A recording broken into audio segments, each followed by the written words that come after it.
So welcome back to my channel, everybody. Thank you for subscribing. I've got subscribers. It's cool. It's really cool. People watch the video. That's pretty amazing in itself. So welcome back to my channel, Drew Dalton Can't Cook. I discovered last time that I was recording this in the wrong way. It was portrait. Should have been landscape. But you learn, you develop, you know? I got gentle critique of friends. Thank you, friends, who give me lots of tips for advice. Drew, want to see your face a bit more, and can we see the food being prepared? So I figure for a cookery channel, that's really a must. Anyway, I'll try my best. But okay, so today I'm taking from the BBC Super Smooth Hummus. So I've made hummus once before and it was a bit of a disaster, and I like to think that actually I made it really well, but you know how your memory changes things over time? And if you hear really loud sound effects in the background, that's Colin watching Star Trek at full volumes. I bought this too, little measury things. I think this will be really good for me because I don't know my measurements very well. So key ingredients, ignoring my very embarrassing vegetable bowl. You do need garlic, you need bicarbonate of soda, some lemon juice, tahini, very important, some paprika if you wish, chickpeas, some salt and some butter, and my Ninja. I love using my Ninja. It's generally used for making margaritas and crushed ice, but it's very cool. And I also learned something new, that the scales can actually go to zero if you do that. I didn't know that. I've learned something new, like I really have. So okay, I'm ready, I'm prepped. One fact about hummus is that so many countries claim to have invented it. It actually could inspire wars about it. There's some countries saying that hummus came from them, others say it was theirs. And there's a big thing about who invented it and who has the best hummus. There's like serious competitions about this stuff. So chickpeas. Chickpeas are the first stage. Do you know unwashed chickpeas can actually be poisonous apparently? So you should always make sure you wash your chickpeas. So I'm actually going to do that now. I don't know why I'm heading in the wrong direction in the kitchen though, but you know, get some thoughts, always wash your chickpeas. Apparently, stage one, you've got to make sure that you cover your chickpeas in cold water and then you put them on boil for 15 to 20 minutes until they're really soft. And you then want to drain them into a bowl, and then after that, reserve the cooking liquid that's there. So I did forget to add, you've got to get bicarbonate of soda to put in the saucepan with it. So it says here, half a tablespoon. Lucky I've got my measuring things. So, okay, well, 1 teaspoon, half a teaspoon, there we go. And then now put that in the pan, which I've already set off to heat, but never mind. And you've got to put in there some, what do I have to do?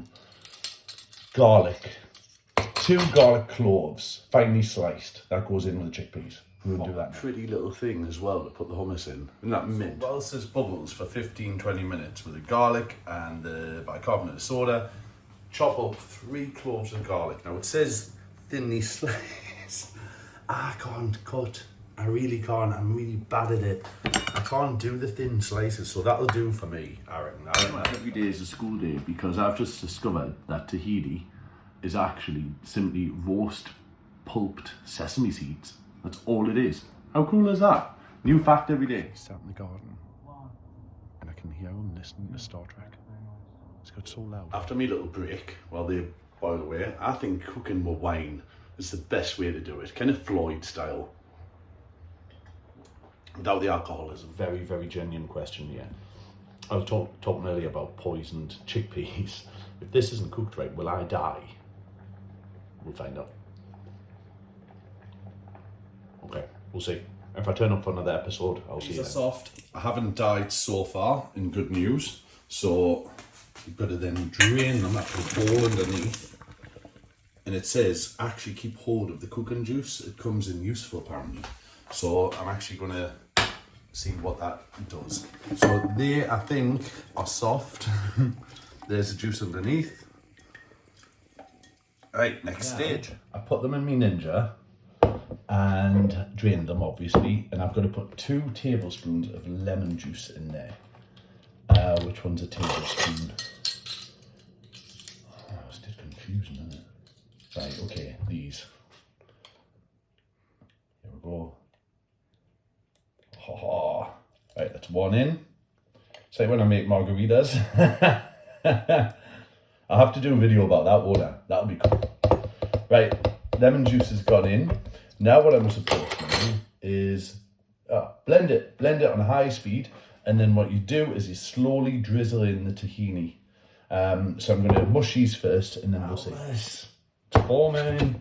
Right, okay. Oh, man! Didn't realise we'd do that. Okay. Right, so I'm pouring in a bit of the tahini now. It doesn't say actually how much. So, oh no, it does. 75 grams. I don't know what that is. I'm just going to whack it in.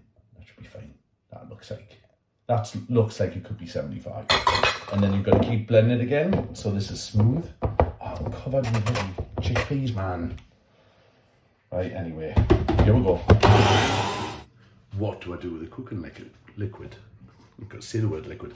So, okay, what you're supposed to do is add it into here. So that's looking hummusy at the minute, in my view anyway. So I'm going to add a little bit of the cooking liquid to it, which is still in the bowl. Tahini tastes like peanut butter. It's a really weird taste. It's quite nice. I've added half a tablespoon of salt into that. I'm now going to blend it. Now I've put some of the liquid in. And then I've got to set it aside to cool. And the next stage is to make the topping. Extraordinaire, just saying. Melt 30 grams of butter and fry it on a medium heat, which I see is about 6. And then, once that's melted, you put in the finely chopped garlic from earlier. Whack that all in, because this is going to make the topping for said hummus. So, hang on. Just get all on there. Garlic starts to turn slowly brown like it is here. You then add in 1 teaspoon of paprika. Et voila. Then what you do is you fry that for a further 1 minute. And then you drizzle the topping. I put my apron on, I forgot. But et voila, Drew has made hummus. And it looks alright, doesn't it? I don't know if you can get a good view of that. It's quite tricky to do these videos. Anyway, feeling very proud of myself. I'm going to have that with some Lebanese breads to dip into it. So feeling good, feeling super proud. Drew did well. Well, actually, let's taste it first. Colin says it tastes like sand. I personally love it. But anyway, hummus tonight. Any suggestions for future recipes? Vegetarian, no please. I've had 1 suggestion for mushroom biryani. That sounds really complex, but give me a shout if you'd like me to do any more. Leave it in the comments, please. Thank you.